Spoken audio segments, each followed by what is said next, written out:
की लाडकी बहीण योजना पैसे द्यायचे महिलांना आणि आपली मतं आपल्याकडे डायव्हर्ट करायची. पेट्रोल डिझेल गॅस असतील, गॅस सिलेंडर असतील, यांचे दर कमी करा तर ॲटोमॅटिक आम्हाला त्याचा फायदा होईल. मी म्हणेल की गुंडागर्दीच्या माध्यमातून असेल किंवा भाईगिरीच्या माध्यमातून असेल, तिथल्या कारखानदारीला खीळ लावण्याचं आणि त्या ठिकाणी कामगारांचं जीवन उद्ध्वस्त करण्याचं काम इथल्या लोकप्रतिनिधीच्या माध्यमातून असेल तर पूर्ण शहरामध्ये गुन्हेगारी वाढण्याला कारण इथले लोकप्रतिनिधी आहे त्यांनी प्रशासनाला सपोर्ट न करता उलट प्रशासनाच्या विरोधात गुन्हेगाराला सपोर्ट या ठिकाणी केलेला आहे आणि म्हणून ही गुन्हेगारी वाढण्यामध्ये मी म्हणेल या लोकप्रतिनिधीचा फार मोठा हात आहे.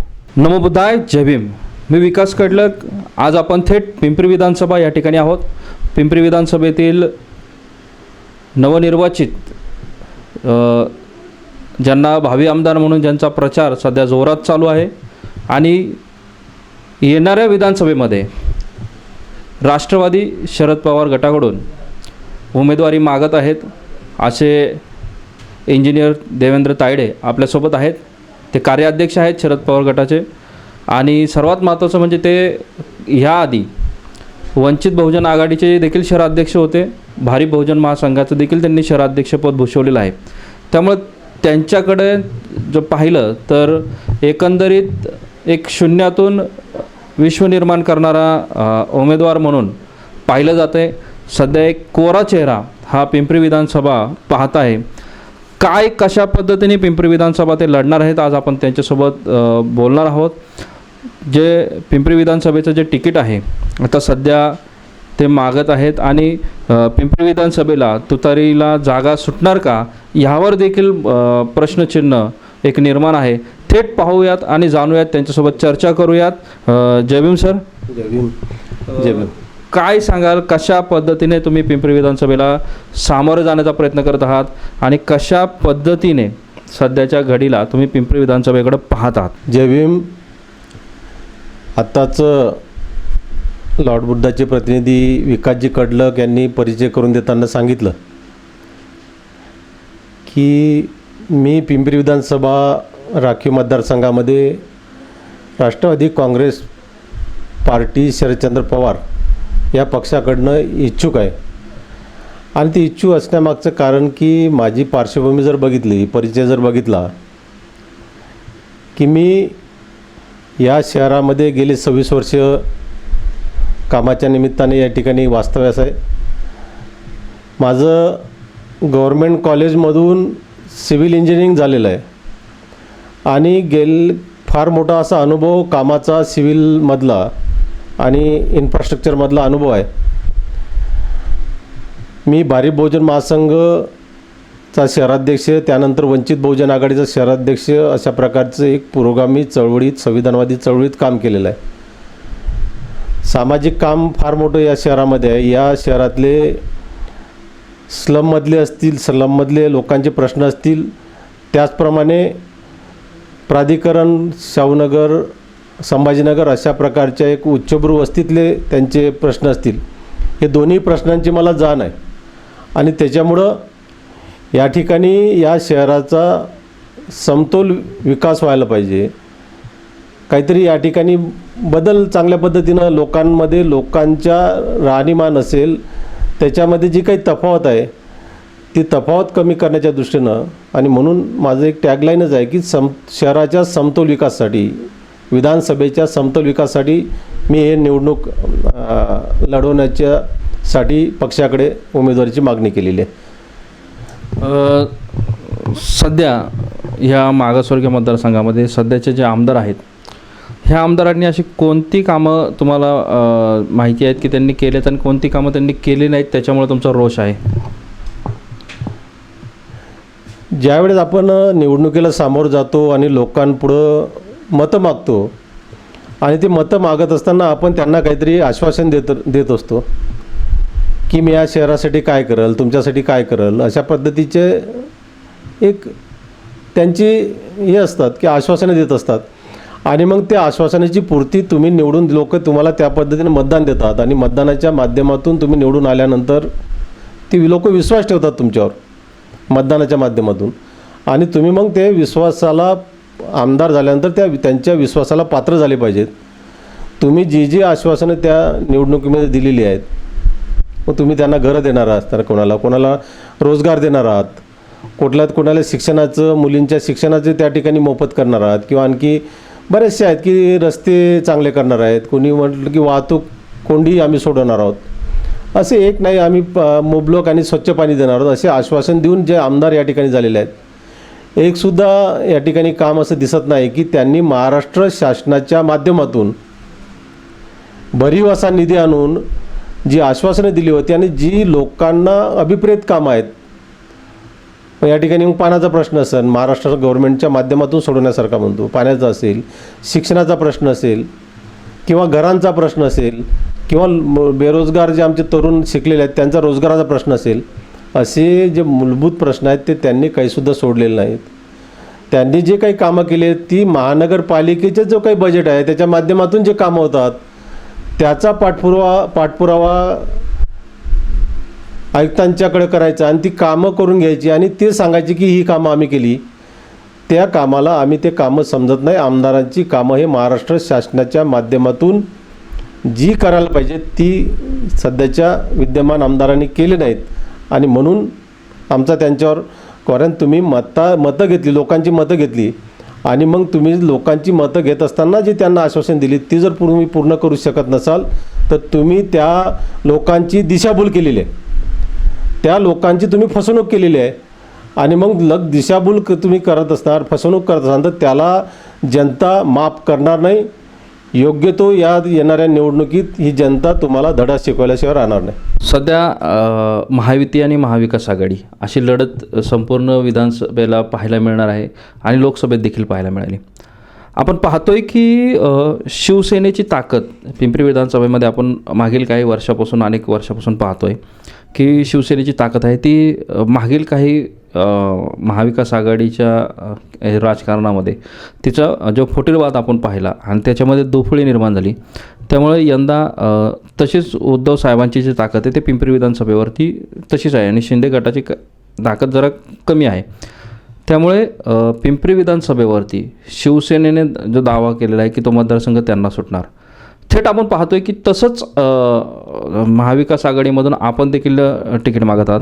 उद्या जर ती जागा आपल्याला नाही सुटली तर आपण महाविकास आघाडीचं काम करणार आहात की निवडणुकीला सामोरे जाणार आहात? महाविकास आघाडीचं ज्या ठिकाणी हे जागा वाटप आहे ते वरिष्ठ लेवलला पक्षाचे जे काही नेते आहेत ते करणारच आहेत, त्याच्यामध्ये मला बोलण्याचा अधिकार नाही. परंतु एक जनरल ढोबळमानाने असा अंदाज आहे की ज्या ठिकाणी महाविकास आघाडीचे आमदार आज विद्यमान आमदार आहेत त्या ठिकाणच्या जागा त्या पक्षाला ते सुटणार. हा एक सरळ हे आहे. मग या ठिकाणी पिंपरी विधानसभेत कुठलं विद्यमान आमदार आहे तर राष्ट्रवादीचं आहे. ते कोण फुटलं काही विषय नाही, परंतु राष्ट्रवादीचा आमदार असल्यामुळं ही जागा राष्ट्रवादी काँग्रेस शरदचंद्र पवार या पक्षालाच मिळणार आहे, हा असा आमचा ठाम विश्वास आहे. आणि त्या अनुषंगाने मग आम्ही त्या ठिकाणी कामाला लागलो आणि आम्ही त्या ठिकाणी पक्षाकडं इच्छुक उमेदवारी म्हणून मागतो आहे. आणि म्हणून विषय नाही की कोणाला जाईल जागा, कारण की ती विषय म्हणजे की आमदार राष्ट्रवादीचा आहे, तो कुठं गेला, कुठल्या गटात गेला किंवा कोणाकडे गेला तो महत्त्वाचा नाही, तर परंतु राष्ट्रवादीचा आमदार आहे आणि त्याच्यामुळे ही जागा राष्ट्रवादीलाच म्हणजे शरद पवार साहेबांनाच सुटेल असा आमचा ठाम विश्वास आहे. आपण पाहतोय की सध्या पिंपरी विधानसभेमध्ये आपल्या पक्षांतर्गत काही कुरघोडी किंवा कलावळ सुरू आहे, त्याच्यामध्ये अनेक उमेदवार रिंगणामध्ये आहेत. ही जागा जी आहे समजा उद्या तुतारीला सुटली तर हे पक्षाचं जे तिकीट आहे ते कोणाला जाईल? निवडणुका म्हटलं की पक्षामध्ये असंख्य उमेदवार असतात. प्रत्येकाची लोकशाहीमध्ये हे एक लोकशाही जिवंत असण्याचं आणि संघटन जिवंत असण्याचं फार मोठं एक महत्त्वाचं उदाहरण आहे की जास्तीत जास्त उमेदवार त्या ठिकाणी पक्षाकडे उमेदवारी मागणं आणि पक्ष मग त्या ठिकाणी एकालाच उमेदवारी देणार. कोणाला जरी दिली त्या ठिकाणी इलेक्टिव्ह मेरिट बघितलं जातं. त्या उमेदवाराला जर तिकीट दिल्यानंतर मग त्या मतदारसंघात आणि त्या शहरात जे आजूबाजूला मतदारसंघ असतात त्या उमेदवाराचा मग जो उमेदवाराला तिकीट दिला जाईल त्याचासुद्धा काही फायदा आजूबाजूच्या मतदारसंघात होईल का हे सुद्धा पक्षाकडनं पूर्ण चाचपणी होतं. या मतदारसंघात असलेला पूर्ण जो जातीय समीकरण आहेत किंवा त्या उमेदवार जो आहे किती वर्षापासून काम करत असताना सामाजिक आणि त्याची राजकीय पार्श्वभूमी बघितलं जातं. आणि या सर्वामध्ये मी जर बघितलं की या ठिकाणी मी एक पक्षाचा एक सक्षम उमेदवार म्हणून मी या ठिकाणी पूर्णपणे होऊ इच्छितो किंवा होण्यासाठी मी पात्र आहे. याचं कारण असं आहे की गेल्या 16 वर्षापासूनची जर माझी कारकीर्द बघितली तर मी संविधानवादी चळवळीत काम केलेलं आहे, पुरोगामी चळवळीत काम केलेलं आहे, बहुजनवादी जे काही संघटना आहेत त्यांच्यासोबत काम केलेलं आहे.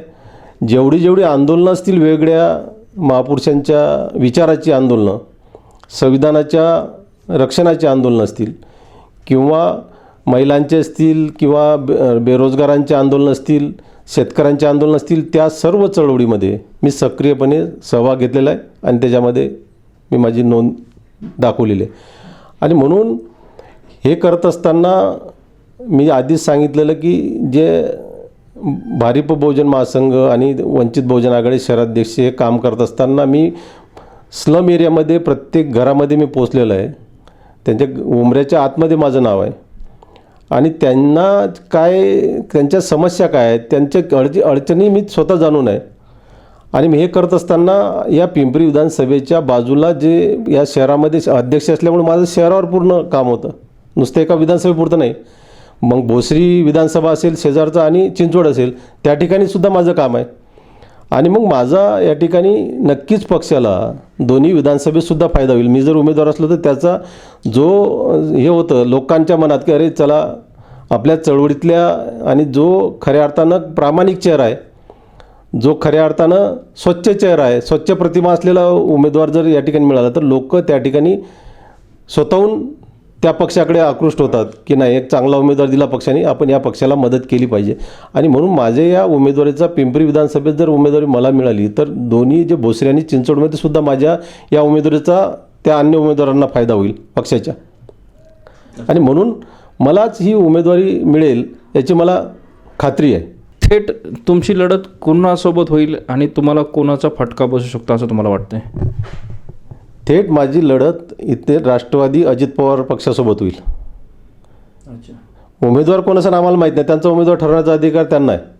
त्याच्यामुळे राष्ट्रवादी काँग्रेस पक्ष अजित पवार जे त्यांचं हे आहे त्यांच्यासोबत होईल. सध्या आपण पाहतो की अजितदादांनी लाडक्या बहीण योजनेवरती मोठा जोर दिलेला आहे. त्यांनी रॅली काढल्यात, सभा काढल्यात, मोठ्या प्रमाणात त्याचा प्रचार केला जातो. त्याचा फटका तुम्हाला बसेल का? हे 5 वर्षांनी निवडणुका होतात, लोक प्रत्येकजण वेगळ्या पद्धतीनं लोकांना मतं कशी मिळावी यासाठी प्रलोभनं देत असतात. आणि त्या प्रलोभनापैकीसुद्धा हे एक प्रलोभन आहे की लाडकी बहीण योजना, पैसे द्यायचे महिलांना आणि आपली मतं आपल्याकडे डायव्हर्ट करायची. परंतु आम्ही ज्यावेळेस मतदारसंघात फिरतो त्यावेळेस असं दिसतं की बऱ्याचशा महिलांचं या लाडकी बहीण योजनेला विरोध आहे. त्यांचं असं म्हणणं आहे की आम्हाला पैशापेक्षा सुरक्षा फार महत्त्वाची आहे, की आमच्या महिला असतील किंवा आमच्या मुली जर शाळेत जात असताना सुरक्षित नसतील, नोकरीवर कामावर जात असताना जर सुरक्षित नसतील तर ते पैसे काय करायचे. मग तुमच्या आमच्या आया बहिणीची तुम्ही पैसे देऊन आमचे जे संरक्षण आहे ते जर आमचं संरक्षण मिळत नसेल तर तुमच्या पैशाला काय करायचं, आग लावायची, तेल चाटायचं त्याला. हे सुद्धा भावना महिलांच्या आहेत. मग त्याऐवजी आम्हाला एक काम करा, महिलांचं असं म्हणणं आहे की आमचे जे काही मुलं असतील मुली असतील ते शिकलेले आहेत, ग्रॅज्युएट झालेले आहेत, ते बेरोजगार आहेत, त्यांना काम द्या, हाताला काम द्या. जे काही महागाई वाढलेली आहे ते महागाई थोडी कमी करा. मूलभूत ज्या वस्तू असतात त्या वस्तूंच्या किमती कमी करा.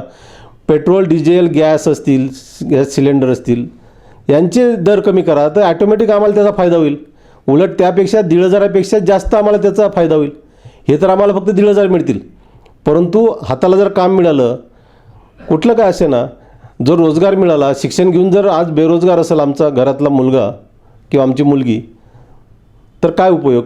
आणि म्हणून आणि सिलेंडरचे दर कमी केले किंवा महागाई कमी केली तर त्याचा ॲटोमॅटिक फायदा आमच्या, त्यापेक्षा मग लाडकी बहीणपेक्षा ते चांगलं आहे, अशा प्रकारच्या सुद्धा भावना आहेत. आणि म्हणून जे काही आपण म्हणता की त्याचा फायदा असा जे काही लाडक्या बहिणीचा आहे तो होणार नाही आहे. लोक महिला पैसे घेतील आणि पैसे घेऊनसुद्धा मग त्यांना ती जागा दाखवते, कारण तिची जी काही वागणूक आहे म्हणजे वागायचं चुकीचं, फोडाफोडी करायची, या महाराष्ट्रातलं वातावरण पूर्ण गढूळ करायचं, आणि नंतर मग काहीतरी आमिष दाखवायचं, नाही का. आणि ही जी त्यांची जे थेरी आहे ती लोकांना पटणार नाही आहे, महिलांनासुद्धा पटणार नाही आहे. आपण पाहतोय की पिंपरी चिंचवड शहराला कामगार नगरी म्हटलं जातं. अनेक कामगारांचे प्रश्न ते भेडसावत आहेत. सुशिक्षित बेरोजगारांचे प्रश्न भेडसावत आहेत. शहरामध्ये आपण बघतो की राजकीय वातावरणामुळं अतिशय म्हणजे गुन्हेगारी देखील वाढलेली पाहतोय. नक्की कशा पद्धतीने तुम्ही येणाऱ्या विधानसभेला सामोरे जात असताना एक आमदार म्हणून कसं पाहताय? आपण म्हणताय ते ठीक बरोबर आहे की उद्योगनगरी या ठिकाणी होती, कारण की या ठिकाणी उद्योगनगरी जे हे नाव लौकिक या ठिकाणी झालेलं आहे. तो तत्कालीन मुख्यमंत्री यशवंतराव चव्हाण साहेब ते मुख्यमंत्री असताना या शहरामध्ये जे मोठमोठे प्रकल्प या ठिकाणी उद्योगधंदे आणले, त्यामध्ये टाटा असेल, टेल्कोसारखी कंपनी असेल, त्यानंतर बजाजसारखी कंपनी असेल, अशा ज्या किंवा हिंदुस्तान अँटीबायोटिक्स ही जी आहे यशवंतराव चव्हाण साहेबांची मुख्यमंत्री असतानाची ती देण आहे. आणि तोच वारसा पुढं शरदचंद्र पवार साहेबांनी नेला. या ठिकाणी MIDCs असतील, ज्या छोट्या मोठ्या ज्या आजूबाजूच्या MIDC आहेत त्या सर्व शरद पवार साहेबांच्या माध्यमातून या ठिकाणी उभ्या झालेल्या आहेत. आणि म्हणून या शहराला औद्योगिक नगरी म्हणून नावरूपाला या ठिकाणी आली. आणि हे होत असताना नंतरच्या काळात जे लोकप्रतिनिधी जे या ठिकाणी झालेत त्यांनी ती औद्योगिक नगरीचं रूपांतर आणखी चांगले व्यवसाय या ठिकाणी आणून किंवा लघुउद्योग या ठिकाणी त्यांना पाठबळ देऊन ते उभं करायला पाहिजे होतं.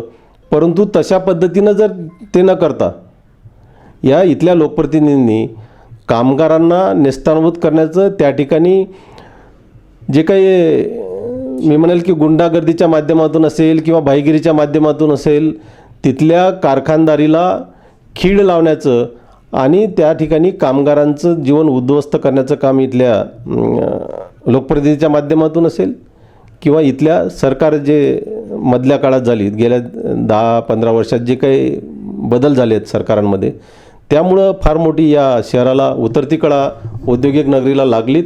आणि म्हणून बरेचसे या ठिकाणचे उद्योगधंदे कारखाने बाहेर गेलेले आहेत. आणि ते बाहेर गेल्यामुळे बरेचसे कामगार या ठिकाणी देशोधडी लागले आहेत. आज जी तुम्ही जर बघत असाल तर या ठिकाणी कामगार नगरी म्हणून आता शहराला ओळख नाही, तर या ठिकाणी टपरीधारक म्हणून जास्त ओळख आता सध्या झालेली आहे. हातगाडीधारक आणि टपरीधारक फार मोठ्या प्रमाणात वाढले आहेत, कारण त्यांच्या हातालाच काम नाही, कारखाने बंद पडलेले आहेत. आणि म्हणून कोणी उठतो आता थोडा जरी शिकला, ग्रॅज्युएट जरी झाला मुलगा तरी चहाचं दुकान टाकू दे, कोणी हातगाडी लावू दे, भाजीपाला लागू दे, कोणी वडापावचं दुकान टाकू दे, याशिवाय काहीच पर्याय नाही त्यांच्याकडं. आणि ही फार मोठी शोकांतिका आहे. आज लोकप्रतिनिधींमधून आपण या ठिकाणी जे काही विद्यमान आमदार असतील किंवा जे झालेले असतील गेल्या 10 वर्षात, त्यांच्यासाठी फार मोठी शर्मेची गोष्ट आहे. आमच्यासाठी सुद्धा एक मतदार म्हणून एक शर्मेची गोष्ट आहे की या शहराला नेस्तनाबूत करण्याचा आणि या शहराचा जो नावलौकिक होता उद्योग नगरी, कामगार नगरी, सांस्कृतिक नगरी, हा तो रसातळ आणण्याचं काम इथल्या लोकप्रतिनिधींनी केलेलं आहे. काय वाटतं तुम्हाला की आपण पिंपरी विधानसभेमध्ये आता आपण पाहिलं की पावसामुळे रस्त्याचं देखील वातावरण खराब आहे, अनेक ठिकाणी वेगवेगळ्या गोष्टी घडल्यात. सध्याच्या जो आमदार निधी आहे तो पिंपरी विधानसभेमध्ये किती प्रमाणात वापरला गेला आहे आमदारांनी असं तुम्हाला वाटतं? आमदार निधीचा विषय केला तर आमदार निधी फक्त सोसायटीमध्ये पेविंग ब्लॉक लावा, सोसायट्यांच्या भिंती रंगवा, काहीतरी आणखी काय छोटी मोठी कामं, काय फार मोठी काय शेड बांधा तिथं काहीतरी ज्येष्ठ नागरिकांना बसायला किंवा काय गार्डनमध्ये काहीतरी एखादं वाचनालय बांधून द्या, एवढी सीमित कामं. परंतु तेच न करता आमदारांनी या ठिकाणी जी मी म्हटलं की महाराष्ट्र गव्हर्नमेंटच्या माध्यमातून स्मार्ट सिटी जी योजना या ठिकाणी पिंपरी चिंचवडला लागू केलेली केंद्र सरकारची योजना, तर मग केंद्र सरकारकडून तुम्ही काय निधी आणला, त्यासाठी किती भांडलात, महाराष्ट्र गव्हर्नमेंटकडे सभागृहात तुम्ही काय भांडलात. आज जर तुम्ही म्हणता की पिंपरी चिंचवड स्मार्ट सिटी आहे म्हणतात, स्मार्ट सिटी ही इथल्या आमदारांनी सिद्ध करून दाखवावी की ही स्मार्ट सिटी झालेली आहे किंवा आहे म्हणून. एक तरी उदाहरण दाखवावं की गेल्या काही वर्षात जे स्मार्ट सिटीच्या माध्यमातून या ठिकाणी खर्च केला आहे, करोड रुपये जनतेचा पैसा या ठिकाणी चुराडा केलेला आहे. इथल्या आमदारांनी आणि इथल्या आयुक्तांनी दोघे मिळून सांगावं, दोघांनी मिळून पत्रकार परिषद घ्या आणि आमचं चॅलेंज आहे इथल्या आमदारांना आणि इथल्या आयुक्ताला सुद्धा की त्यांनी या ठिकाणी सिद्ध करून दाखवा की या ठिकाणी पिंपरी चिंचवड शहर हे स्मार्ट शहर झालेलं आहे. अच्छा. आणि मग असं जर असेल तर तुम्हाला या ठिकाणी आमदार होण्याचा काहीसुद्धा अधिकार नाही आहे आणि तुम्ही मतं मागण्यासुद्धा अधिकार नाही. लोकांकडे तुम्ही जाऊ नये परत आता. आणि गेली तरी लोक आता त्यांना उभं करणार नाही हे सुद्धा या ठिकाणी सांगतो. आणि म्हणून हे स्मार्ट शहर तुम्ही जे म्हटलं की रस्ते खराब झाले, पावसात बघितलेलं आहे आपण. रस्ते खराब कसे होतात ते होऊच शकायला नाही पाहिजे. रस्ते खराब व्हायची काही हेच नाही. तुम्हाला जर त्या ठिकाणी पैसे मिळतात, त्या ठिकाणी योग्य स्पेसिफिक, मी सिव्हिल इंजिनियर आहे, त्या ठिकाणी स्पेसिफिकेशन असतात काय काय कुठला थर द्यायचा आहे, किती प्रमाण वापरायचं आहे डांबरचं खडीचं. आणि होत असताना जर ते रस्ते खराब होतात म्हणजे तुम्ही काहीतरी त्या ठिकाणी भ्रष्टाचार केलेला आहे. आणि म्हणून या ठिकाणी जेवढे रस्ते खराब झालेले आहेत त्या ठिकाणी संपूर्णपणे लोकप्रतिनिधी आमदार असेल किंवा या महापालिकेचे अधिकारी प्रशासक सर्व असेल, या सर्व त्या ठिकाणी भ्रष्टाचार केला या सर्वांनी मिळून आणि जनतेच्या पैशाची लूट केलेली आहे. तुम्हाला जर या ठिकाणी रस्ते असतील किंवा मोठमोठे CC कॅमेरे असतील ते सुद्धा चालू नाही आहेत, मोठमोठ्या ड्रेनेज लाईन टाकलेल्या आहेत, पाण्याच्या लाईन टाकलेल्या आहेत, तरीसुद्धा लोकांना मुबलक पाणी मिळत नाही, स्वच्छ पाणी मिळत नाही. अजूनही घाण पाणी या ठिकाणी येतं. सोसायट्यांमध्ये अजून पाणी नाही बऱ्याच ठिकाणी. या ठिकाणी ड्रेनेजची सुद्धा फार दयनीय अवस्था आहे, पाण्याची सुद्धा अवस्था दयनीय आहे. आणि मग एवढं जर असेल तर मग तुम्ही लोकप्रतिनिधी म्हणून करता काय? लोकप्रतिनिधी म्हणून तुम्हाला कोणी अधिकार दिला या ठिकाणी निवडणूक लढवण्याचा? ही फार म्हणजे संतापजनक गोष्ट आहे की मी या ठिकाणी उमेदवारी मागत असताना वाईटसुद्धा वागतं की अशा लोकांच्या, मूर्खांच्या, नालायकांच्या लोकप्रतिनिधींच्या नंदनवनात आम्हाला इथं भांडावं लागतं. परंतु आम्ही आता भांडणार आणि या ठिकाणी त्यांना टक्कर देणार. त्यासाठी मी उमेदवारी या ठिकाणी लढतो की लोकांचे हे जे काही स्मार्ट सिटी असेल, रस्ते असतील, पाणी असतील, वीज असेल, हे प्रॉब्लेम समस्या त्यांनी सोडवायला पाहिजे आणि लोकांना त्रास होणार नाही. लोकांच्या समस्या चांगल्या पद्धतीने त्यांचं जीवनमान सुखकर होईल, ही भूमिका आमदाराची, लोकप्रतिनिधी असली पाहिजे. ती त्यांची किंचितही 1% दिसत नाही. आणि त्याच्यामुळं या ठिकाणी मी जनतेपुढं मी या येणाऱ्या निवडणुकीत जाणार आहे आणि त्यासाठीच पक्षाकडे उमेदवारी मागतो आहे. तुम्ही मगाशी बोलताना म्हटलात की तुम्ही कुंवरी पाटी आणि तुम्ही 26 वर्ष चळवळीत काम करत जे काही हे पाहिले, झोपडपट्ट्यांचा प्रश्न प्रलंबित आहे. SRA असेल किंवा PMY असेल, गरजू लोकांना घराचा प्रश्न जो आहे तो अनेक दिवसापासून प्रलंबित आहे. आपण आमदार म्हणून जर ह्या पिंपरी विधानसभेकडे पाहताय तर हा जो प्रश्न भेडसावतो ह्याच्याकडं तुम्ही कशा नजरेने पाहताय आणि ह्याला दोषी कुणाला मानताय तुम्ही? मागच्या 15 वर्षापासून हा मतदारसंघ राखीव झालेला आहे. ही 4थी टर्म आहे आणि त्या ठिकाणी 2 आमदार झालेले आहेत. 15 वर्षात 2 आमदार झालेले आहेत आणि त्यापैकी 10 वर्ष सध्याचे विद्यमान आमदार तेच आमदार आहेत. आणि आपण म्हटल्याप्रमाणे या विधानसभेत, पिंपरी विधानसभेत बऱ्याचशा मोठमोठ्या स्लम्स आहेत या ठिकाणी. आणि या शहराचा, स्लमचं झोपडपट्टीमुक्त शहर व्हावे अशी बरेच जणांची मागणी आहे, सामाजिक कार्यकर्त्यांची मागणी आहे. आणि त्या अनुषंगाने ते आमदारांकडे पाठपुरावा करत असतात. त्यावेळी निवडणुकीच्या काळातसुद्धा हे फार मोठी आश्वासने दिली आहेत की तुम्हाला आम्ही घरं देऊ, चांगली पक्की घरं देऊ. परंतु तसं काही झालेलंच नाही आहे. एकसुद्धा प्रोजेक्ट झोपडपट्टीचा अजूनपर्यंत पूर्ण नाही आहे. आणि जे काय आता प्रोजेक्ट हातात घेतलेले आहेत ते फक्त आणि फक्त दमदाटी करून, लोकांना फसवून, लोकांना आमिष दाखवून, सरळ त्या ठिकाणी गव्हर्नमेंट, ही महाराष्ट्र शासनाची योजना आहे, SRA योजना, ती काही कॉर्पोरेशनची नाही आहे. आणि मग महाराष्ट्र शासनाची असेल तर तुमचा आमदार म्हणून त्या ठिकाणी फार मोठा रोल या ठिकाणी असला पाहिजे. गेल्या 2000मध्ये या ठिकाणी सर्वे झाला आहे झोपडपट्ट्यांचा. आणि तो सर्वे होत असताना, 2000मध्ये सर्वे होत असताना त्या व्यक्तीचा मुलगा त्यावेळेस जर 5 वर्षाचा असेल, छोटा असेल, आणि त्यावेळेस सर्वे झाला तर फक्त एकाचा झाला, त्या व्यक्तीचा झाला. त्याला जे 2-3 मुलं आहेत, एक 5 वर्षाचा, 7 वर्षाचा, 4 वर्षाचा असेल, ती मुलं आज 25-30 वर्षाची झालेली आहेत. आणि त्यांना फक्त तेव्हा सर्वेमध्ये एकच फोटो पास मिळालेला आहे, म्हणजे त्यांना फक्त एकच घर मिळालं. मग त्यांना जी ती मुलं आज 30 वर्षाची, 25 वर्षाची त्यांची लग्न झालेली आहेत त्यांचा काय विचार केला आहे सरकारने किंवा इथल्या आमदारांनी? त्यांचा काहीसुद्धा विचार करणे म्हणजे त्या सरसकट त्या लोकांनासुद्धा घरं मिळायला पाहिजे. तुम्ही मग एकदा सर्वे जर त्यावेळेस केला तर त्याच वेळेस घर द्यायला पाहिजे होती. तुम्ही आता 25 वर्षानंतर ती घरं द्यायला लागली आणि मग या 25 वर्षात जी मुलं मोठी झालीत त्या मुलांनासुद्धा ज्या व्यक्तीचे मुलं आहेत त्यांनासुद्धा एक जर फोटो पास असेल तर त्यांचासुद्धा सर्वे झाला पाहिजे की त्यावेळेस ती काय वयाची होती ना आज काय वयाची झाली, त्यांनासुद्धा ती घरं मिळाली पाहिजेत. ही माझी भूमिका राहील. म्हणजे सरसकट घरं मिळायला पाहिजे, त्या कुटुंबाला घरं मिळायला पाहिजेत. कुटुंबाची व्याख्या पहिले मी तयार करेल. ते जो 18 वर्षाच्या वर आहे हे घर जर झोपडपट्टीमुक्त करायचं असेल सरसकट तर तुम्हाला सरसकट सर्वांना घरी द्यावे लागतील, नाहीतर आणखी परत झोपडपट्ट्या पडतील. एकाला देणार बाकीचे मग दोघं तिघं काय म्हणते चला झोपडपट्टीत राहायचं. आणि मग हे लोकप्रतिनिधी काय करतात, आपल्या मतांवर डोळा ठेवून त्यांना म्हणतात राहा झोपडपट्टीत, बघू नंतर काय. नाही, द्यायचं आहे तर सर्वांना सरसकट सर्वच त्यांचे वडिलांना असेल तर त्या मुलांनासुद्धा घर दिले गेले पाहिजेत. हे घर राहण्याजोगं असलं पाहिजे. आज जे घर आहे ते राहण्याजोगं घर नाही आहे, ते काही एरिया आहे.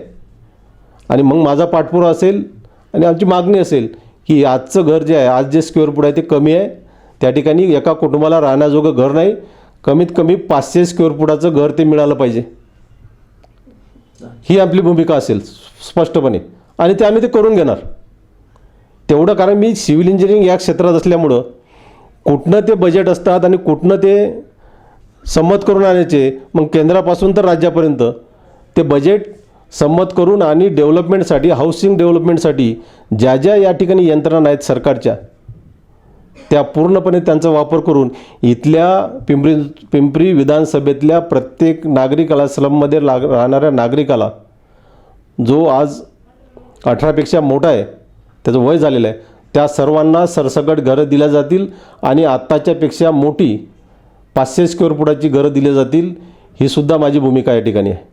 आणि त्याचबरोबर स्लमच्या व्यतिरिक्त जी या ठिकाणी प्राधिकरण आहे किंवा जी आधी बंगले झालेले आहेत प्राधिकरणाच्या माध्यमातून, त्यांचासुद्धा आता त्यांचीसुद्धा कुटुंब वाढलेले आहेत. तेव्हा एक जण होता, आज त्यांचीसुद्धा कुटुंब वाढली पाहिजे, त्यांचा विचार झाला पाहिजे. नुसतं स्लमचाच विचार करू नये. मी जे म्हटलं समतोल विकास, तर स्लमचा विकास करत असताना जे प्राधिकरण असेल किंवा शाहूनगर असेल किंवा संभाजीनगर असेल, आणखी काही प्राधिकरणाचा भाग या ठिकाणी, तर तिथल्या सर्वांना तो FSI वाढवून त्यांनासुद्धा रिडेव्हलपमेंटसाठी चांगल्या पद्धतीनं घरं, एक घर होतं त्याची 3-4 घरं कशी होतील किंवा तो एरिया वाढवून त्यांनासुद्धा त्या ठिकाणी एक उत्तम दर्जाची घरं देण्यासाठी मी आग्रही राहील आणि ते करण्यासाठी मी पुढाकार घेईल. तायडे सर, आपण पाहतोय की शहरामध्ये वाढती गुन्हेगारीचं प्रमाण देखील वाढलेलं आहे. अनेक वर्षापासून ह्या ठिकाणी आपल्याकडं पोलीस आयुक्तालय नव्हतं, आता पोलीस आयुक्तालय देखील आलं आहे. पण आयुक्तालय नव्हतं तेव्हाच्या गुन्हेगारीच्या प्रमाणात आणि आत्ताच्या गुन्हेगारीच्या प्रमाणात मोठ्या प्रमाणात वाढ झालेली दिसते. कशा पद्धतीने तुम्ही बघता या सर्व गोष्टीकडं? एक दुःखद अशी म्हणजे गंभीर स्वरूपाची ही गोष्ट आहे. पिंपरी चिंचवड शहर आज मेट्रो शहर म्हणून ओळखलं जातं. आज मेट्रो शहर झालेलं आहे. लोकसंख्या फार वाढलेली आहे.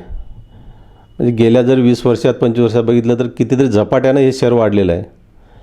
त्याच्यामुळं या ठिकाणी नागरीकरण, सोसायट्या फार मोठ्या प्रमाणात वाढलेल्या आहेत आणि त्याच्यामुळं बाहेरून येणारी कामाच्या निमित्तानं लोक वाढलेली आहेत. आणि मग या ठिकाणी बेरोजगारी पण फार मोठ्या प्रमाणात वाढलेली आहे. आणि म्हणून मी सांगितलं की बेरोजगारी वाढल्यानंतर त्या ठिकाणी गुन्हेगारीसुद्धा काही प्रमाणात वाढतं. आणि मग गुन्हेगारी, कारण की त्यांच्या हाताला काम नसलं तर ते वाममार्गाला ती मुलं जातात.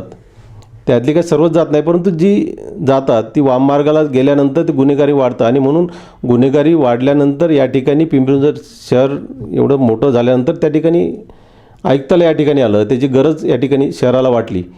परंतु आयुक्तालय झाल्यानंतरसुद्धा जो पोलीस स्टाफ आहे त्या प्रमाणात पोलिसांची या ठिकाणी आवश्यकता होती, संख्या होती, ती झालेली दिसत नाही.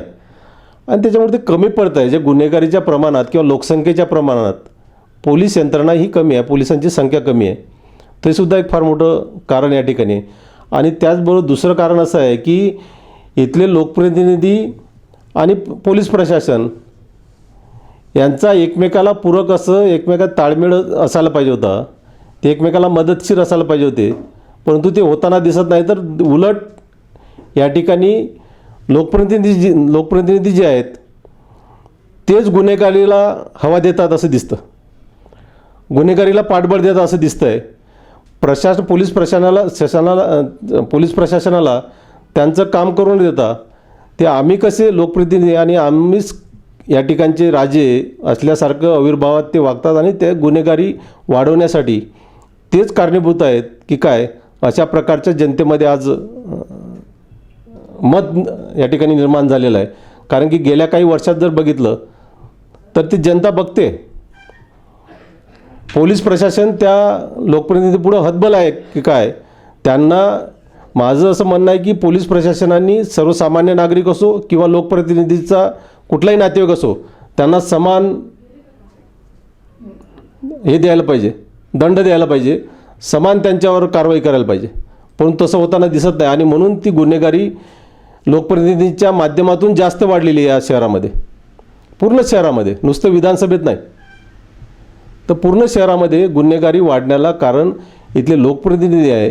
त्यांनी प्रशासनाला सपोर्ट न करता उलट प्रशासनाच्या विरोधात गुन्हेगाराला सपोर्ट या ठिकाणी केलेला आहे आणि म्हणून ही गुन्हेगारी वाढण्यामध्ये मी म्हणेल या लोकप्रतिनिधीचा फार मोठा हात आहे. तायडे साहेब, तुम्ही जेव्हापासून निवडणुकीला सामोरे जात आहे, आपण पाहतोय की तुमच्याच पक्षातून सुलक्षणा शिलवंतर या निवडणुकीच्या रिंगणात आहेत आणि त्याच पद्धतीने शहराध्यक्ष देखील चिंचवड विधानसभेच्या रिंगणामध्ये उतरणार असे त्यांच्या वाढदिवसाच्या दिवशी फ्लेक्स लागलेले आहेत. एकंदरीत चिंचवड आणि पिंपरी मतदारसंघात आपण जर पाहिलं तर कुठे तफावत अशी दिसून येते का की हे जो वार्ड आहे हाच देवेंद्र तायडे निवडणुकीच्या रिंगणात उतरल्यात, पण त्याच्या आधीपासून शिलवंतर जे आहेत त्या निवडणुकीच्या रिंगणामध्ये एक चंग बांधून आहेत. का तुम्हाला असं वाटतं की तुम्हाला निवडणुकीच्या रिंगणामध्ये उतरण्याची आज गरज भासते? आधीच सांगितलं की माझी पार्श्वभूमी आहे की सर्वसामान्य जनतेमध्ये मी वावरलेलो, इथल्या प्रत्येक स्लम असेल किंवा इथल्या सोसायट्या असतील त्यांचे प्रश्न आणि त्यांच्या समस्या मला माहीत आहेत. की मी जे सांगितलं की संविधानाने जे तुम्हाला मूलभूत हक्क आणि अधिकार दिलेले आहेत, मग अन्न, वस्त्र, निवारा, आरोग्य आणि शिक्षण हे जे मूलभूत हक्क आणि अधिकार आहेत ते तुम्हाला मिळवण्यासाठी आणि ते मिळत जर नसतील तर मग आमच्यासारखा कार्यकर्ता जो आहे की जो तळागाळात बरेचसे कितीतरी वर्षापासून काम करतो आहे, सामाजिक आणि संविधानवादी चळवळीच्या माध्यमातून काम करतो आहे, ते मिळवण्यासाठी म्हणून मी उमेदवारी मागत आहे. आणि आपण जर बघत असाल तर या शहरामध्ये गेले कित्येक वर्ष पाण्याचा प्रश्न तर प्रलंबित आहे, मुबलक पाणी मिळत नाही आहे, स्वच्छ पाणी मिळत नाही आहे. लोकप्रतिनिधी फक्त फ्लेक्सच्या माध्यमातून, प्रसिद्धीच्या माध्यमातून काहीतरी कांगावा करतात की आम्ही हे योजना आणली, आम्ही आपली जाकवेल लावली, परंतु ते फक्त आणि फक्त टेंडरपुरतं मर्यादित आहे आणि त्यांच्या टेंडरच्या माध्यमातून हिस्सेदारी आणि त्याच्यातून जो काही त्यांना मिळतो आहे हिस्सा तेवढ्यापुरतं फक्त ते मर्यादित प्रोजेक्ट आहेत, लोकांपर्यंत ते पोचतच नाही. म्हणजे पाणी व्यवस्थित पोचत नाही आहे. आज पाणीसुद्धा टँकर या ठिकाणी हजारो टँकर त्या लोकांचे आहेत, ते सुद्धा लोकप्रतिनिधीचे टँकर आहेत. आणि मग जर पाणी मुबलक मिळाले यांचे टँकर बंद होतील आणि म्हणून यांना ते टँकर बंद करायचे नाहीत, म्हणून पाण्याची समस्या निर्माण करायची आणि मग नंतर आपली पोळी भाजायची मताच्या मध्ये, हां आम्ही यावर्षी करू आणि अशा पद्धतीनं मतं मागायची. पाणी नाही आहे व्यवस्थित. त्यानंतर जे म्हटलं की घरांचा प्रश्न आहे, कितीतरी वर्षापासून घरांचा प्रश्न या ठिकाणी प्रलंबित आहेत.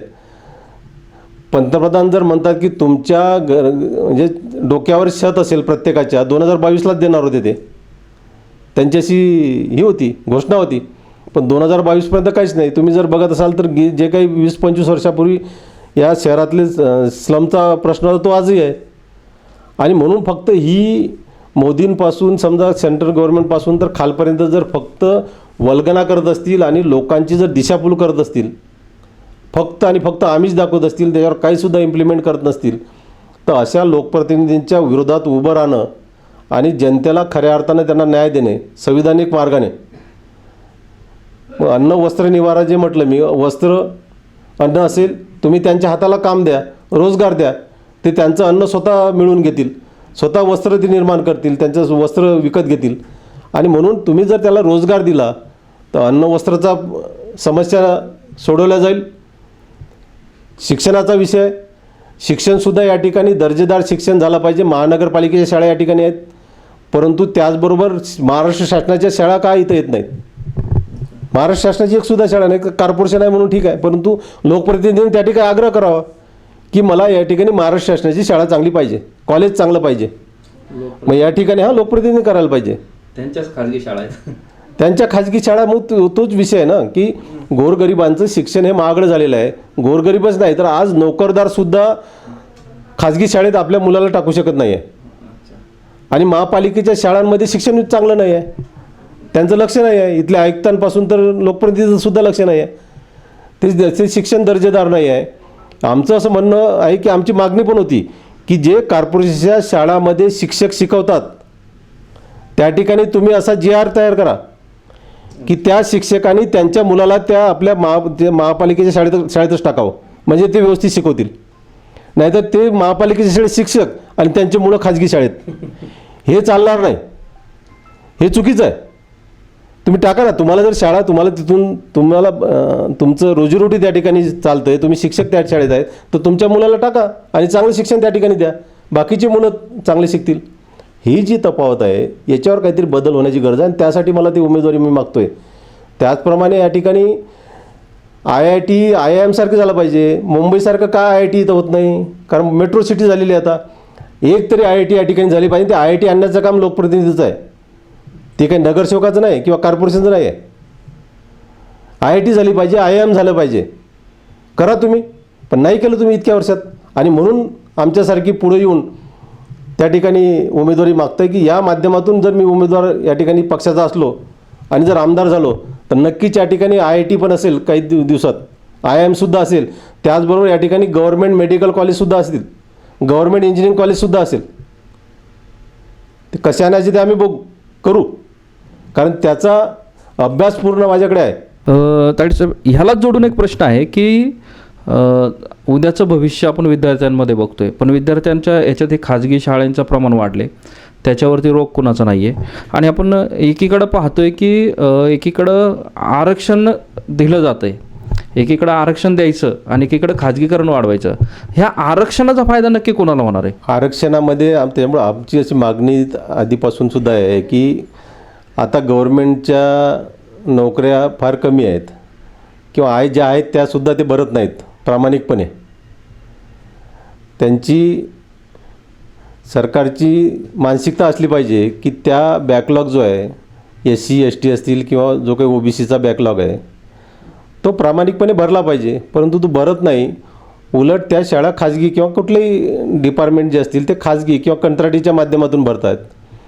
ही यांची सांगितलं की सत्ता, पैशातून सत्ता आणि सत्तेतून पैसा, ही एक सांगड त्यांनी बरेच दिवसापासून घातलेली आहे की या कंत्राटीच्या माध्यमातून आपल्याच एक बगलबच्च्यांना टेंडर द्यायचं कॉन्ट्रॅक्टरचं आणि त्या माध्यमातून पैसा उभा करायचा आणि इलेक्शनमध्ये मग अशा माध्यमातून लोकांपर्यंत पैशाच्या मतं ती विकत घ्यायची. त्यामुळं हे आरक्षण जे आहे, या आरक्षणाचा जो संविधानकर्ते डॉक्टर बाबासाहेब आंबेडकरांनी त्यांचा जो उदात्त हेतू होता आणि फार दूरदृष्टी होती की आरक्षणाचा फायदा या तळागाळातल्या शोषित उपेक्षित समाजाला झाला पाहिजे, तो आरक्षणाचा फायदा आज होताना दिसत नाही. कारण की ते आरक्षण खाजगी संस्थांमध्ये आरक्षणच नाही आहे. आणि म्हणून आमची अशी मागणी आहे की त्या खाजगी संस्थांमध्ये सुद्धा हे आरक्षण असलं पाहिजे की जोपर्यंत हा स्तर उंचावत नाही, त्यांचं राहणीमान उंचावत नाही किंवा त्यांचं जातीय अत्याचार जोपर्यंत त्यांचा दूर होत नाही तोपर्यंत हे आरक्षण, मग गव्हर्नमेंटचं असो, शासकीय असो की खाजगी असो, त्या दोन्ही संस्थांमध्ये ते आरक्षण मिळालं पाहिजे. परंतु ती मानसिकता अजून तरी लोकप्रतिनिधींची सध्या दिसत नाही किंवा सरकारची दिसत नाही आहे. आपण पाहतोय की अलीकडंच आता कालपर्वामध्ये संविधान मंदिर हे उभं केलं गेलं आहे IIT प्रशिक्षण केंद्रांमध्ये. संविधान थेट मंदिरामध्ये, म्हणजे एखादा देवाला जसं त्यांनी मंदिरामध्ये बसवलं, एखाद्या महापुरुषाला मंदिरात बसवलं, तसंच संविधानालाही मंदिरात बसवण्याची ही कुठंतरी हालचाली ज्या होत्या ते दिसत होत्या, पण आत्ता प्रत्यक्षात त्या पाहायला मिळतात. मात्र कुठेही तुमच्या पक्षाच्या वतीनं त्याच्यावरती कुठेही आक्षेप नोंदवलेला दिसत नाही आहे. काय तुम्ही म्हणजे एकीकडे तुम्ही पिंपरी विधानसभा निवडणूक लढवणार म्हणताय, एकीकडे तुम्ही चळवळीतले कार्यकर्ते आहात म्हणताय, मग ह्या गोष्टीवरती तुमची अजून चुप्पी का? या समाजामध्ये राहत असताना आम्हाला नेहमी दोन प्रकार दिसतात. एक श्रद्धा पाळणारे पण आणि एक अंधश्रद्धावाले पण असतात. काही लोक पुस्तकाची पूजा करून परीक्षेला जातात, काही लोक पुस्तक वाचून परीक्षेला जातात. त्यापैकी जे आहे, कोणाला वाटतं की संविधानाची पूजा केली की मग ते सर्व आपल्याला मिळेल, असा प्रकारचा सुद्धा वर्ग या देशामध्ये आहे. आणि आमचं असं आहे की संविधानामध्ये जे आहे दिलं आहे बाबासाहेब आंबेडकरांनी, त्याचं इम्प्लिमेंट करून काहीतरी तुम्हाला उन्नती करता येईल किंवा हा देश महासत्ता करता येईल, अशा प्रकारचे आम्ही मांडणारी वर्ग आहे.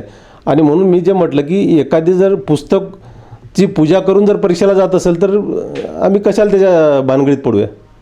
त्याला वाटत असेल पूजा करायची, करू द्या. त्याच्या विरोध करून काय उपयोग त्याचा होणार आहे? येणारी पिढी त्याच्यामुळे बरबाद होईल, त्याचं काय नाही होईल. आम्ही परिवर्तनवादी आहे की या ठिकाणी योग्य पद्धतीनं जर संविधानाचं जर आम्ही लोकांपर्यंत घेऊन गेलो, संविधानाला तिथले नीतिमूल्य, तिथले हक्क अधिकार आणि त्यातले कर्तव्यसुद्धा, नागरिकांचे कर्तव्यसुद्धा आहेत, नुसतंच हक्क अधिकार नाहीत, तर ते लोकांपर्यंत जर आम्ही योग्य पद्धतीनं मांडण्यामध्ये सक्सेसफुल झालो तर ते त्यावेळेस होऊ शकतो की लोकप्रतिनिधी म्हणून जर या विधानसभेचा जर मी असेल तर या ठिकाणी संविधानाचं जे काही त्यामध्ये दिलेलं आहे, संविधानाचे सर्व कलमं ते लोकांपर्यंत पोहोचवण्याचं कामसुद्धा माझ्या माध्यमातून नक्कीच केलं जाईल एक चांगल्या पद्धतीनं. म्हणजे प्रत्येक हरघर संविधानसुद्धा असेल, म्हणजे तो माझा अजेंडासुद्धा असेल लोकप्रतिनिधी म्हणून, हरघर संविधान, आणि तो आम्ही राबवणार. आणि त्याचबरोबर संविधानाची जनजागृतीसुद्धा घराघरामध्ये, घरातल्या प्रत्येक व्यक्तीपर्यंत नेण्याचं काम, संविधानाचा प्रचार प्रसार करण्याचं कामसुद्धा तिथून पुढच्या काळात केलं जाईल. लोकप्रतिनिधी म्हणून मी नक्कीच मला ते करायला आवडेलसुद्धा. ताडेसाहेब, तुम्ही निवडणुकीचा चंग बांधला आहे, तुमच्या बोलण्यातून ते सुद्धा दिसतं आहे. अनेक लोक आहेत जे तुम्हाला पाहत आहेत आणि ह्याच्यामध्ये असं दिसतं की तुमच्या पक्षाच्या अंतर्गत काही म्हणजे कल आहे, जो अंतर्गत आहे तो निवडणुकीच्या तोंडावरती डोकंवर काढण्याच्या माध्यमात म्हणजे दिसतो आहे. तर तुम्ही ह्या कशा पद्धतीने ह्याचा जो समतोल आहे तुमचा अंतर्गत, तो तुम्ही राखण्यामध्ये यशस्वी ठरणार आहात की जे इन्कमिंग आहे त्या इन्कमिंगकडे हे जे काही श्रेय आहे, जे तुम्ही पक्ष ज्यावेळेस फुटला त्यावेळेस तुम्ही 4 लोक होते पिंपरी चिंचवड शहरात, आज इन्कमिंग वाढत चालली आणि पक्षाच्या माध्यमातून त्याचं फळ तुम्हाला मिळणार का त्यांना मिळणार, अशी लोकांची जी एक म्हणजे पाहण्याची जे दृष्टिकोन आहे तो एकंदरीत बदलत चालला आहे. तर ते कुठेतरी तुम्हाला त्याचा फायदा होणार का, की पुन्हा एकदा कार्यकर्ता म्हणूनच तुम्हाला ह्यामध्ये काम करावं लागणार? मी आधी सांगितलं की मी चळवळीतून आलो असल्यामुळं संवाद, प्रतिवाद हे असायलाच पाहिजेत, वैचारिक मतभेदसुद्धा असलेच पाहिजेत. आणि पक्ष कुठलीही संघटना असेल, छोटी असो की मोठी असो, त्या ठिकाणी मतभेद असतातच. ते वेगळ्या पद्धतीचे मतभेद असतात आणि मी हे सर्व मतभेद वैचारिक लेवलला घेऊन जात असतो. या मतभेदातून मी एवढंच बघतो आहे की मी पवारसाहेब जे शिवशाहू आंबेडकरांचे विचार घेऊन पुढे चाललेले आहेत आणि या शहरामध्ये मी राष्ट्रवादी काँग्रेस पक्षामध्ये प्रवेश करत असताना तोच विचार घेऊन मी आलो की आपल्याला इथून पुढच्या काळात शिवशाहू आंबेडकरांचा विचारच पुढे न्यायचा आहे. आणि म्हणून मी या ठिकाणी जॉईन झालो. त्यानंतर आपण म्हटल्याप्रमाणे मतभेद हे असणारच आहे, प्रत्येक संघटनेत ते असतातच, त्यामध्ये काही नाही. पण ते वैचारिक मतभेद असतात, मनभेद इथं कोणाचे सुद्धा नाही आहेत. ते नंतर इलेक्शन झालं की ते मिटल्या जातात. प्रत्येकजण आपापल्या संघटनेचं काम करण्यासाठी, प्रत्येकजण संघटना वाढवण्यासाठीच काम करतं. आजसुद्धा जे काही उमेदवार, इच्छुक उमेदवार आहेत ते प्रत्येकजण आपापल्या पद्धतीनं हे तुतारी चिन्ह जे आहे पक्षाचं ते घराघरापर्यंत पोहोचण्याचं काम करत आहेत. आज जर फक्त मी एकटाच जर इच्छुक असतो तर फक्त एकच जण ते तुतारी चिन्ह घेऊन पोचला असता. आज 4 जण 5 जण इच्छुक आहेत, म्हणजे 5 मार्गाने ते तुतारी चिन्ह घराघरापर्यंत पोचतं आहे. म्हणजे ही संघटनेसाठी एक चांगली बाजू आहे, जमेची बाजू आहे. हे आम्ही या दृष्टीने त्याकडे बघतो. आणि आज मी या शहराचा कार्याध्यक्ष आहे. महाराष्ट्राचे प्रदेशाध्यक्ष आदरणीय जयंत पाटील साहेब यांनी या शहरातला सामाजिक समतोल बघून, सामाजिक अभिसरण बघून एक अध्यक्ष या ठिकाणी दिलेले आहेत मराठा समाजाचे, आणि त्याचबरोबर त्यांच्या सहीचं पत्र मलासुद्धा आहे कार्याध्यक्ष म्हणून. असे 2 सामाजिक समतोल राखण्यासाठीच केलेलं आहे ना. या ठिकाणी काही मतभेद किंवा असं काही जर असतं की अंतर्गत कलह, तर मला तशा पद्धतीचं एवढं मोठं पद मिळालं नसतं. आणि त्याच्यामुळं मी या ठिकाणी फार म्हणजे चांगल्या पद्धतीनं खुश आहे. जे काही गोष्टी आपण म्हणताय कलह असतील, मतभेद असतील, हे तर चालत राहणार आहे, हे होत राहणार आहेत. त्याच्यामधून काही संघटनेला कुठल्याही प्रकारची बाधा नाही आहे. संघटन हे त्या दृष्टीनं वाढत जाणार आहे. उलट मी तर म्हणेल 5 जणांमध्ये मतभेद असतील, 5 जण तिकीट मागत असतील, तर हे 5 पट संघटन या ठिकाणी वाढत आहे. त्यामुळं मला याचा आनंदच आहे की पक्षाकडे जास्तीत जास्त उमेदवार तिकीट मागतायत, उमेदवारी मागतायत. ही माझ्या दृष्टीनं एक चांगली आनंदाची गोष्ट मी समजतो. तुम्हाला लोकांनी, मतदारांनी मतदान का करावं, का निवडून द्यावं असं तुम्हाला वाटते? या शहरामधले जे छोटे छोटे प्रश्न आहेत, मी सांगितलं की पाण्याचा प्रश्न आहे. महाराष्ट्र शासनाच्या माध्यमातून त्या सभागृहात जाऊन पाण्याचा प्रश्न इथला मला निकाली काढायचा आहे, कॉर्पोरेशनला सोबत घेऊन. या ठिकाणी शिक्षणाचा प्रश्न जो आहे फार मोठ्या प्रमाणात आहे. तो सुद्धा शिक्षणाचा दर्जेदार शिक्षण, उत्तम दर्जाचं शिक्षण या ठिकाणी प्रत्येक विद्यार्थ्याला मिळालं पाहिजे. त्याचबरोबर घराचा जो प्रश्न आहे, मग स्लम असेल किंवा बंगल्या म्हणजे उच्चभ्रू सोसायट्या असतील, त्यांचं रिडेव्हलपमेंटचा विषय असेल, स्लममधला जो स्लम या शहरातलं, या विधानसभेतलं, पिंपरी विधानसभेतलं हे शहर, हे विधानसभा मतदारसंघ झोपडपट्टीमुक्त करत असणे असेल, आणि ते झोपडपट्टीमुक्त करत असताना त्यांना राहण्याजोगं घर, कमीत कमी 500 स्क्वेअर फुटाचं घर मला या ठिकाणी द्यायचं आहे. सरसकट कुटुंबातल्या प्रत्येक व्यक्तीला ते घर द्यायचं आहे. त्यासाठी मला हे या ठिकाणी मला लोकांनी निवडून द्यायचं, जर उमेदवारी मिळाली तर त्या ठिकाणी हे करायचं आहे. त्याचप्रमाणे आरोग्याचा जो विषय आहे, आरोग्य फार मोठ्या प्रमाणात स्लममधल्या आमच्या आया बहिणींचं आरोग्य फार या ठिकाणी चांगलं नाही आहे. त्यांना योग्य त्या आरोग्य सुविधा या ठिकाणी मिळत नाहीत. कॉर्पोरेशनच्या माध्यमातून जे काही हॉस्पिटल्स आहेत त्या ठिकाणी ते अपुरे पडत आहेत.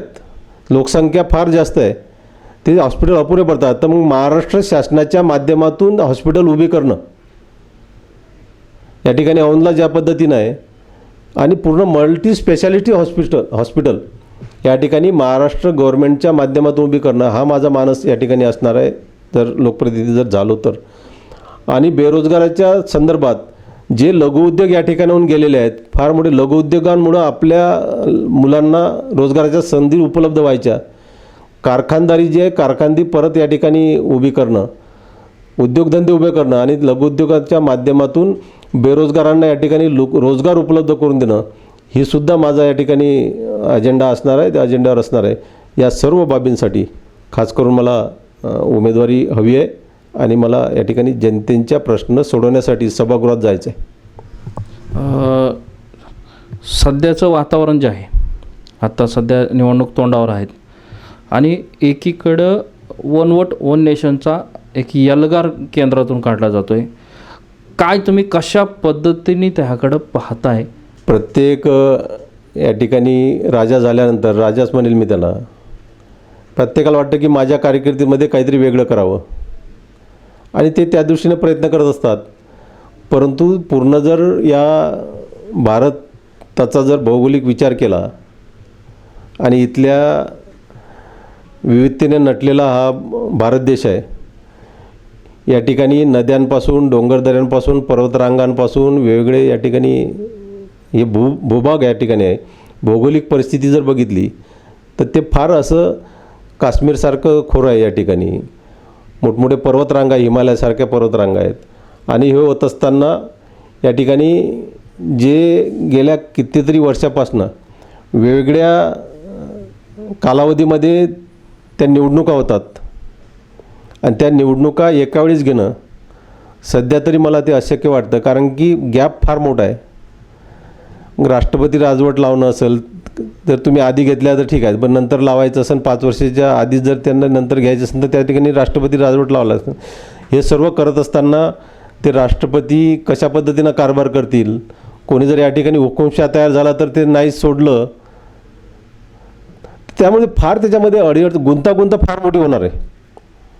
म्हणजे ते काही हे काही फार असं लगेच सांगण्यासारखं नाही की लगेच एका मिनटात 2 मिनटात सांगितलं.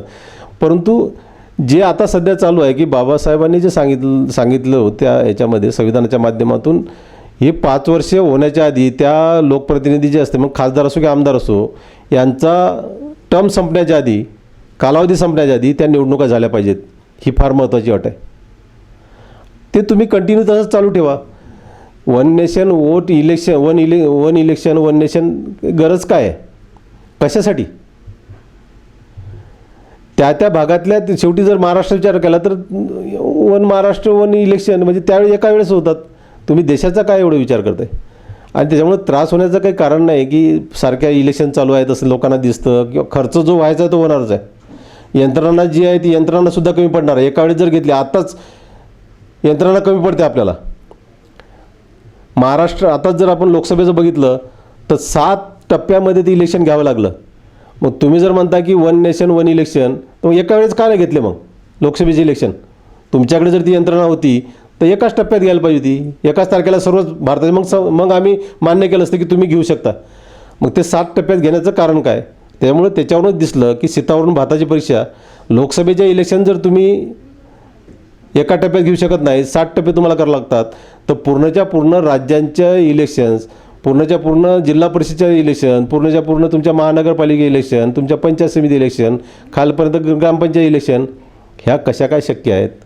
ते ज्यांनी त्यांच्या डोक्यात खूट घातलेलं आहे, त्या प्रशासकांनी असेल, कुठल्या अधिकाऱ्याने असेल, त्यांनाच मला त्यांनीच तो गुंता सोडवावा. याच्यात मला फार तथ्य वाटत नाही. हे फक्त चर्चा, मीडियाच्या माध्यमातून चर्चा करण्यासाठी योग्य आहे फक्त. भरपूर विषयावरती आपण लक्ष घातलं आहे आणि पाहिलं आहे की तायडेसाहेबांनी प्रत्येक विषयावरती एक त्यांच्या पद्धतीने नजर टाकलेली आहे. त्यांना आमदार व्हायचं आहे, त्यांना पिंपरी विधानसभा लढवायची आहे. आपण तायडेसाहेब जाता फक्त ह्या मतदारांना तुम्ही काय आव्हान कराल? मतदारांना, या पिंपरी विधानसभेतल्या मतदारांना एवढंच आव्हान असेल, नम्र आव्हान असेल की मी असा एक स्वच्छ चेहरा आहे, कुठल्याही प्रकारचा प्रतिमा जी आहे ती डागाळलेली प्रतिमा नाही आहे. लोकांना अभिप्रेत असलेलं, सर्वसामान्य जनतेला जो लागतो की एक सर्वसामान्य चेहरा, सर्वसामान्य घरातून आलेला, गोरगरिबीची जाण असलेला, त्याचप्रमाणे मध्यमवर्गीयांची जाण असलेला असा माझा एक चेहरा या ठिकाणी आहे. एक उच्च शिक्षित म्हणून मी BE सिव्हिल माझं झालेलं आहे शिक्षण, आणि गेल्या जवळपास 25-30 वर्षाचा प्रदीर्घ अनुभव आहे कामाचा.